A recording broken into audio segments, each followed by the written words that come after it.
Yes, hello guys, and welcome to another video. Today we're going to be talking about answering some past questions, and I'm going to show you what to do when it comes to answer the past questions. So I think most of you guys are struggling with a lot of questions and you ask me a lot of things, but I will try to limit it in a way that I'm just going to give you exactly what you have been asking me. So the past questions will be some questions have come, and then we will also see how we can handle the things, or if there's anyone who needs to ask a question, then you can always drop a message at the bottom, then we can respond to it, or I can respond to it and see how it goes.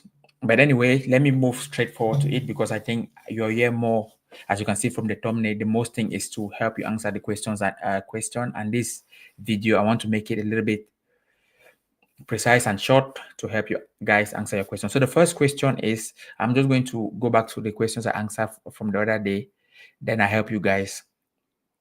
Yeah, for those writing the FIFA agent exam, so this is for you people, and it's a multiple choice question. Let me just touch on a little bit of things. As I always say, multiple choice question, 75% pass rate, that's the exam, and also 60 minutes, which is 1 hour. That's the exam time. So let's go. Okay, so the first question I'll be looking at is, who is allowed to perform football agent services? So the answer there is, only a licensed football agent is allowed to perform football agent services. But they gave us a licensed agent or their employees. No, employees, when you're working with a company or whatever time, only a licensed agent is allowed to perform football services. So you can check that also on article 11 of the study material. If you're also checking, if you're having pens and paper, a pen and paper that you just write. Okay, that's article 11 on the FIFA Football Agent Regulation. Yeah, that's okay. So let's go. The next question: what must a football agent always comply with? So a football agent must always comply with eligibility. So the answer is, a football agent must always comply with eligibility requirement. You can also check that on Article 5 on the FIFA Football Agent Regulation. So the answers were: A, local club rules; B, a player's contract terms; C, FIFA eligibility requirement; and D, agreement made with clients. Of course, those things. But to answer your question is C. So the next, what is the maximum duration of a representative agreement between an individual and a football agent? So this question means, what is the representative? What's the amount, the length of contract you can sign when you're with a player? What is the maximum length of that contract? So they call it representative agreement. So the maximum duration that FIFA always say, is 2 years. It's 2 years. So yes, 2 years. I don't want to go into more deep on that. You can also see that on Article 12 of the FIFA Agent Representative, FIFA Football Agent Regulation.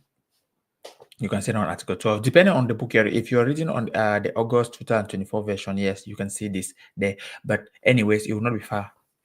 And okay, the question 4 we have, can a representation agreement be automatically renewed? No. But let's see the answer. Yes, with the player's consent. That's A. B, yes, if both parties agree. And C, no, automatic renewals are null and void. And D, only for you players. So the answer is C, no, automatic renewals are null and void. When your representative agreement is it has to finish, then you people do it again. There's no automatic renewal. So it's also on Article 12. Article 12 states that that's any provision that extends a representative agreement beyond 2 years is null and void. So that's just it. So I hope you guys understand what I'm trying to say here. So, but I'm trying to also maybe move a little bit faster, because we have 20 questions to answer. So what is a football agent? What is a football agent required to do before signing a representative agreement with an individual? So before you sign with the player, which is the individual, or let's give an example, what do you have to do? That is also on the FIFA football state on the FIFA agent study material. So they say A, notify FIFA that you're signing with a player. B, inform the individual to seek independent legal advice. C, submit the agreement to the club, and D, get approval from the player's family. So which one do you guys think? Yeah. Do I answer this one, or I leave it for you guys to answer in the comment when you guys see the video? Okay, but because it's a question, so I'm going to, as I said, I promise I will answer the questions. Or so also, if this also is also on the study material, so the answer is inform the individual to seek independent legal advice. You have to always, when signing with a player, always try to inform them to seek individual legal advice, so that you can know they are signing something they know. So FIFA recommend that. So put that into your mind. Okay, then the next, can a football agent execute multiple representation agreement with the same engaging entity? So this question actually means, can a football agent execute multiple representation agreement? That can you do, or multiple many agreements with the same engaging entity, with the same entity you have been doing that you have been working with? So the answer is no, only one at a time. B, yes, if they cover different transactions. C, yes, with FIFA approval. D, no, unless the agent works for multiple clubs. What do you guys think?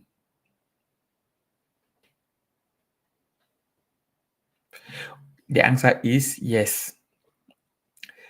And which is B, yes, if they cover different transactions. So also on Article 12, it also allows that multiple agreements with the same engaging entity, but only for different transactions. So question, so what are the minimum requirements of a valid representative agreement? So if you're signing a contract with a player, if you want to represent a player, what is the minimum requirement of a valid representative agreement? The duration, okay. Question answer A. A means duration, agent's license number, and service details. B, names of parties, duration, service fee, nature of service, and signature. Okay. C, club approval, player salary and service fee. And D, contract terms, FIFA approval, and third-party verification. If you guys have been reading the book, you understand, you know already this one. So what do you guys think? Again, the answer is B. So before you sign, when signing a representative agreement, name of parties must be there. The duration between 1 and 2, the duration must be there. The service fee, is it 3% must be there. Nature of services, what is the nature of service you're offering? Is it negotiation? Are you representing the player for a negotiation? So service, nature of service, and then your signature also must be there. So that's the minimum things that they must be in that contract. So question 8, in which situation can a football agent represent both an individual and an engaging entity in the same transaction? So in which situation, I try to explain this. Can a football agent represent both an individual with an engaging entity, which is a buying club, in the same transaction? So A, never allowed. B, only with written consent from both parties. C, only for youth players. D, if the agent is employed by the club. So the answer is B, only with written consent from both parties. Note this, there's only one way an agent, now according to the FIFA rules and regulations, there's only one way you can represent, you can do dual representation, and it's only with an engaging entity, which is the buying club. There's no dual representation for an engaging entity and let me say the buying club and the selling club. So there's no dual representation. There's only one way exception to do dual representation now is during, let me say, an individual and the buying club, which is the engaging entity. So the answer to the one was B. And just to clarify also, dual representation is permitted only when both parties gives explicit written consent. Okay. Okay. Question 9. Can a football agent represent a releasing entity and an individual in the same transaction? Okay, I already answered this in the previous question. Yes, if both A, yes, if both parties agree. B, no, it is strictly prohibited. C, only with FIFA approval. D, only in the international transfer. The answer is B, no, it is strictly prohibited. As I spoke already about it in the previous question. Article 12 explicitly prohibits a football agent from representing a releasing entity and an individual in the same transaction. As I said already in the previous, there's only one way you can represent dual representation. It's with an engaging entity and the individual. So engaging entity is the buying club and the individual who is the player. So next, let's move question 10. What must a transfer or employment agreement include when a football agent is involved? So just a moment. Do I have to go live here? Let's see.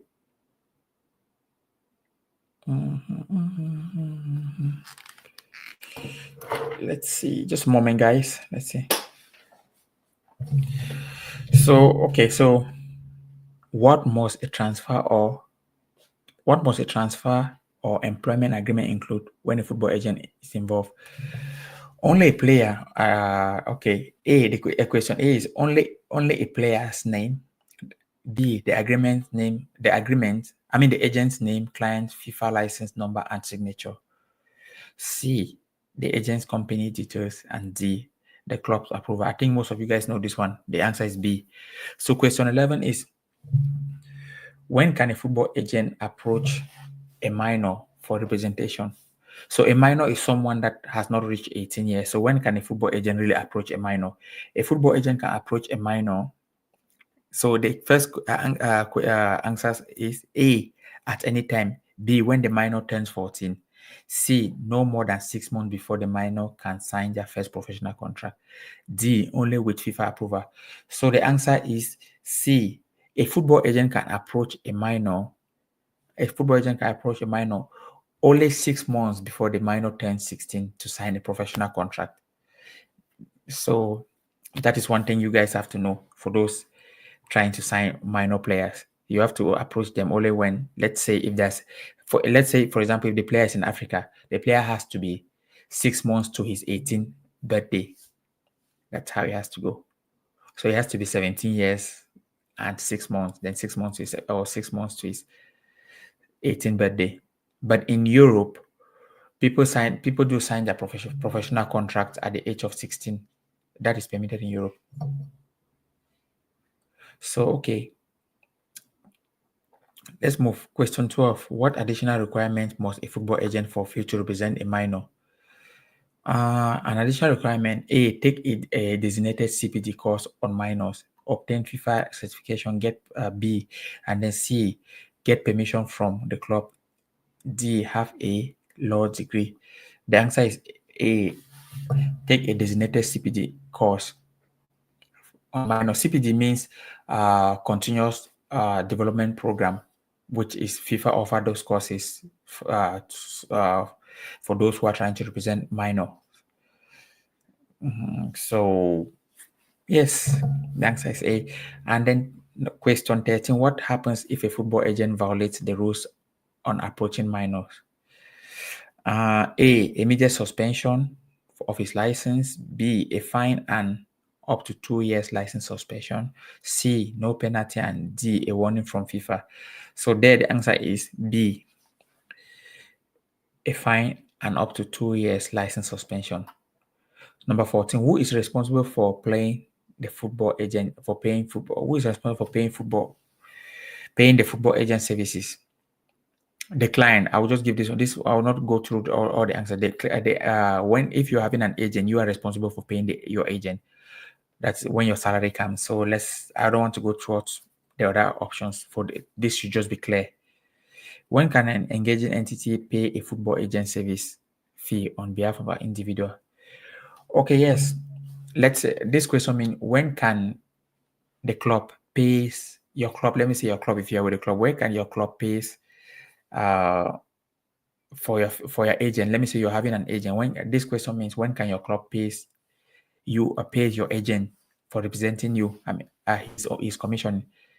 This can only happen if the individual earns less than $200 annually, $200,000. So your club will pay your agent if only you the player, earn less than 200,000 a year. That's it allowed for your club to pay your agent. And this is, I'm talking about professional football, not about amateur. When is a football agent entitled to receive a service fee? At the end of the season. B, only while representative agreement is in force. Yes, so the answer will be B, only when the representative agreement is in force. C, anytime. No. So let's go to the question 17. How is a football agent service fee paid? A, upfront in full. No. B, annually. No. C, in quarterlet installment after the transfer window closes. Yes. So a football agent is paid, let's say, in 3 months, 3 months salary instrumentally when the transfer window closes. So if a football agent negotiates a deal with you, so negotiate a deal and then closes, let's say he negotiates it, and then let me say he's representing you when the transfer window closes, then you pay him 3 months. So you pay him, let's say if you pay him in January, the next month you pay him is February, March, you pay him in April, the next time you pay him in May, June, July, you pay him in July, the next time you pay him October, you pay him October. So you pay him after every 3 months. 3 months, those kind of, that's how it's calculated. So, okay, and then question 18, can an individual negotiate and sign an employment contract with a football agent? No. A, no, they must use an agent. And B, yes, and it must be explicitly stated in the contract. Yes. And C, only with club approval. D, only if they are over 25. So the answer is yes, and it must be explicitly stated in the contract, for sure. Question 19, can a representative agreement prevent an individual from negotiating a contract alone? And the answer to this one is no. Any clause restricting this is null and void. And question 20, under what condition can a representative agreement be terminated? So what are the conditions that you and your agent, an agreement can be terminated? So it's A, at any time for any reason. No, that doesn't work like that because you're breaking rules. B, only if both parties agree. And C, if there is a clause. So yes, the answer is C. If there's a clause, you can terminate it. So those guys writing the exam, the FIFA Agent Exam, those questions were just ones I wanted to try to give you guys so that you guys can look into it.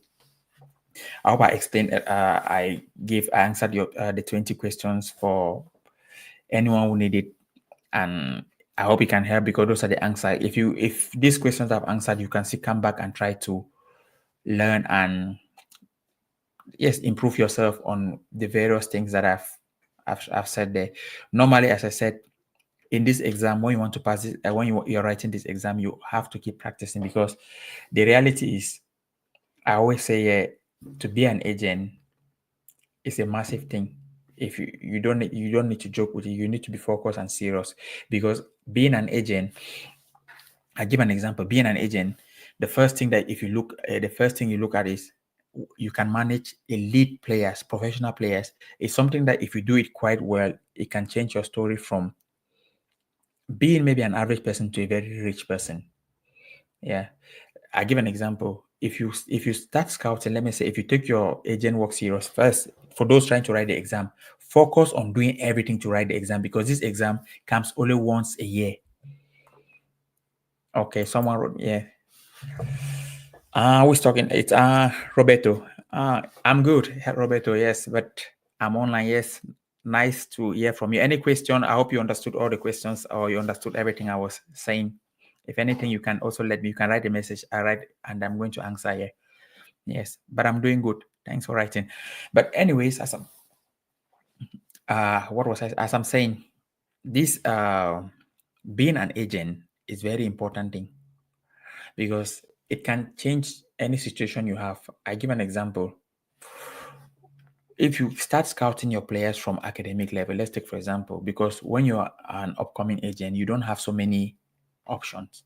But if you start scouting the players, let's take for example, you go to the under 12, they are playing under 13, 14, 15, and you're scouting them. You're getting used to their parents.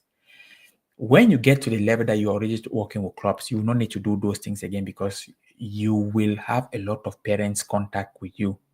Okay, let me show you how we do it. Let's take, for example, you have passed the exam, because the first thing, you have to pass the exam. Let's say when you pass the exam, then the next thing is, when you're having like your license, try to always go to watch games so that you get used to the players that are playing. Get in contact with their parents, because those parents, when you contact them, you have already built a relationship with them. Don't sit and wait for your license. Okay, but let me answer this question. What do you say, Roberto?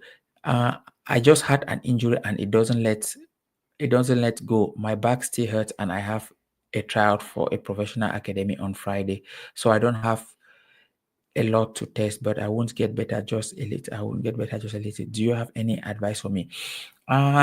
Yes, for this, what I'll tell you is, when you injure yourself, you have to rest. That's very important. So how is the injury? You said your back, because you cannot do anything with injury. What I'll tell you, with injury, as a performance trainer, with injuries, you don't have to force it. If you feel pain, the only thing is you have to rest, because if you force it, you aggravate it, then it gets more worse. You understand what I mean? So that's how injury goes. So you have to be very careful when it comes to injury. The first thing is, I don't know if you have if you have someone, let me say, a fitness trainer around you, or someone who helps you with that. But anyway, you're asking me, the first thing I'll tell you is rest. Do not force doing anything. Do not go to training, because most players fall into this, that when they have injury, they try to like hide the injury or do something. Not even hide the injury, just try to force and play with or do something. Then you aggravate it, then it gets worse, then you now get a bit more bigger injury. I give an example, like you have a slight muscle tear. If you rest that muscle tear for some days, for some days or to a week, it will heal that place, and then the damage, it closes. But if you forced it and go, then it tears more, then you get more tears, then your recovery may take 2 months or more, a longer time than. So you see, that's how it happens. So you have to be very careful when you are doing. You have to be very careful when it comes to all this kind of injury. I hope I answered you well. So be very careful with your injury. That's the advice I can give you, Roberto. I hope I answered you. I answered you. You're still online. But anyways, talking about how the agent thing I was talking of, that when you're building your network, because people fall in this trap. You have a license. You have a license, and your license there. The next thing also is how to contact people. But as I said, the easiest way is, you cannot start signing elite players. You can never sign Ronaldo when you're beginning as an agent. The most important thing is, you have a market, and that market is the academics, the grassroots level football, the under 16 players that they are still looking for agents. You have a lot of market, and in that market, believe me, at any community that you are, there are always talent that they are looking for agents. So the first thing is, when you have your license, start going to those small clubs and watching them. When you watch them, try to know the parents of those kids, because those parents of those kids, the more you build relationship with the parents of the kids, the more, when the players become developed very well, because they know you, it's much easier for you to communicate with them. And when you're building those relationships, the next thing is, this is what I always do, and I'll give this as an example. This is something I always do. When I want to build, and then the next thing, when I want to build a relationship with a club, I go straight to that club. Last year I used to drive. Let me say, I live in a city 2 hours from a city. There's a professional club that plays. Actually, they won the league in Finland this year. What I used to do, I would drive 2 hours, go to that club, and watch the training session, because I know what I wanted. After watching the training session, I will try to communicate with the coach. But the coach now, actually, the coach, I have his contact, but he's not longer there. He moved to Sweden, to an elite team also in Sweden, because he won the league this year in Finland. I mean, last year in Finland. But well, this is what I want to say. When you go to that place, people are getting used to you, that there's someone watching this training. The players, the professional players training, everyone is getting used to you. Then now you start to connect with people. So the first time I went there, believe me, The first time you go there, people will just look at you, no one comments. But this is what we call perseverance in life. You have to still go again the next time. So I went there the first time, no one spoke to me.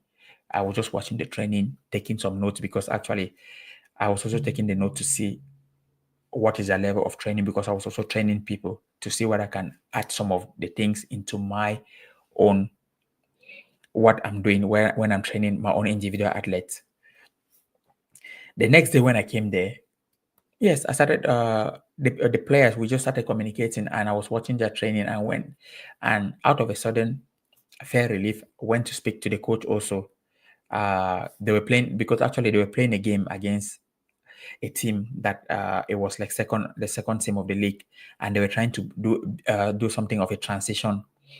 They were trying to build. They were doing this phase of the game that one team will attack and then one team will defend, and then when you lose the ball, they have to run. They have to be a counter attack team.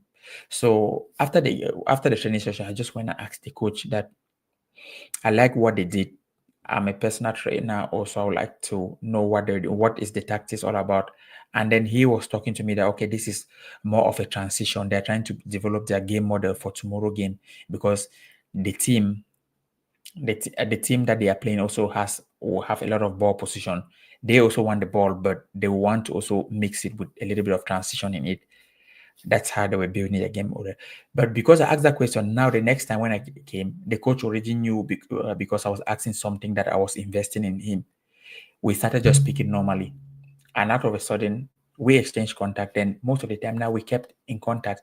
When I want to go for training, I will just send him a message. I mean, when I want to come over, I will just send him a message. Okay, I'll be driving and I'll come to watch the training session.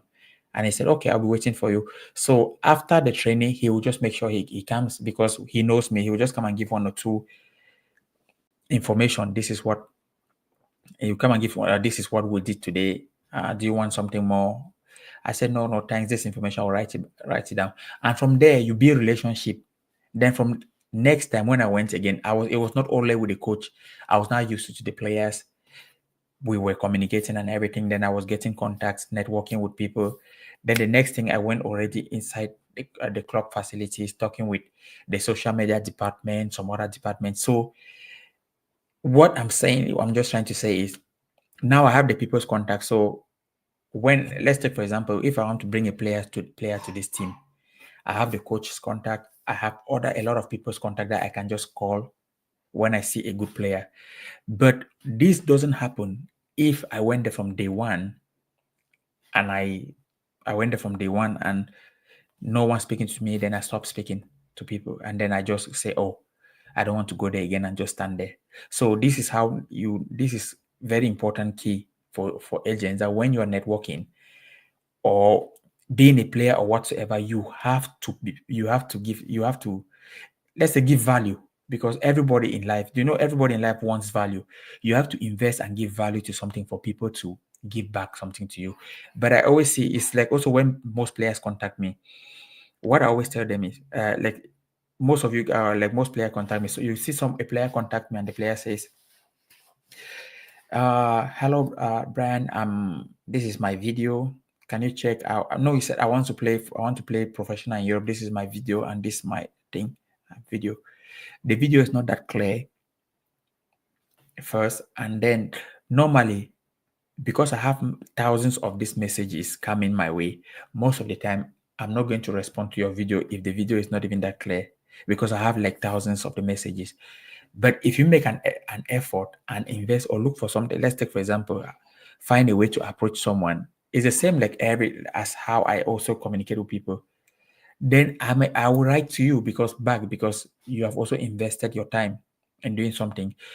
So this is just a little bit of tips I'm just trying to teach most of you guys. But anyways, try to always do something and be perseverance. Focus to do that thing very right, for it's going to help you. For those playing football,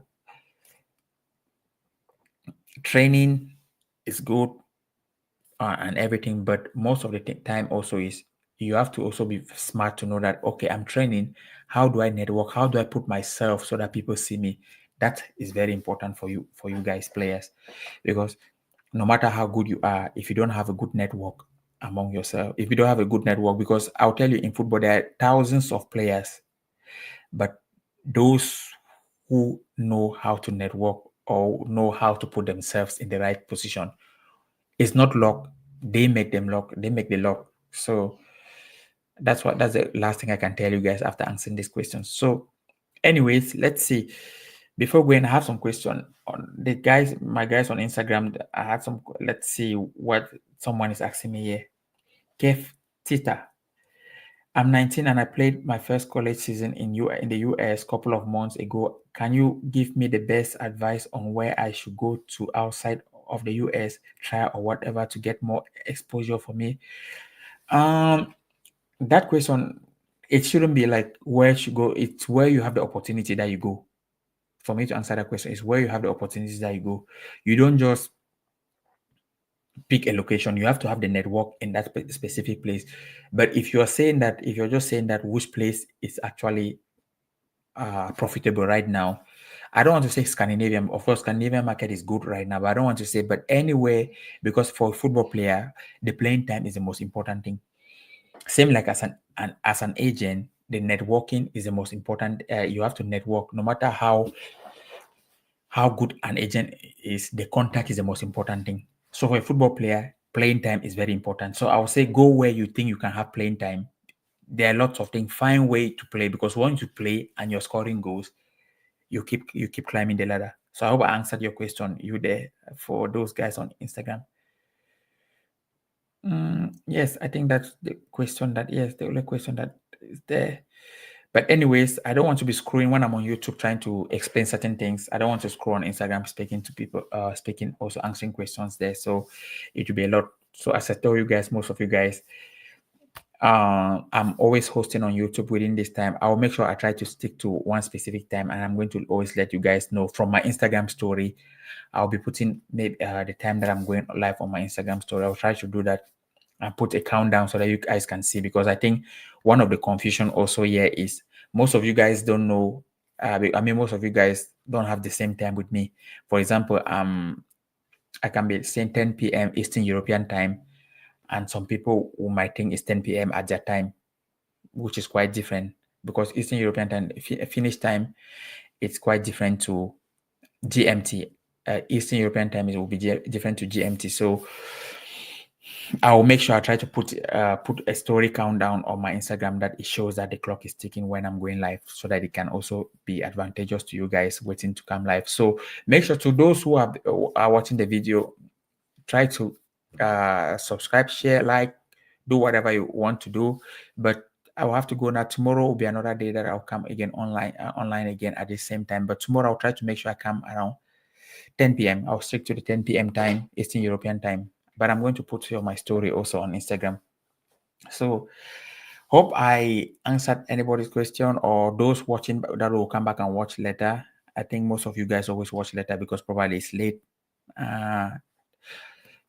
Put a message if you don't understand most of the question and answer. And also I'll be in the summer because I'm in Finland, so probably what summer is coming soon, about a month from now.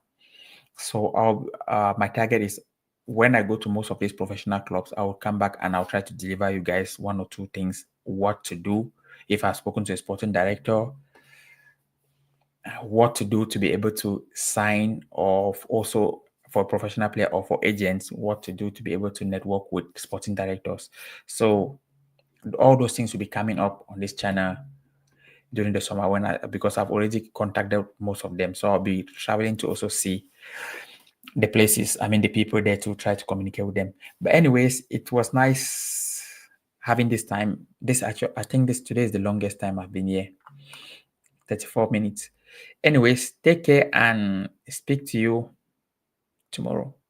Cheers. Have a nice day. Bye.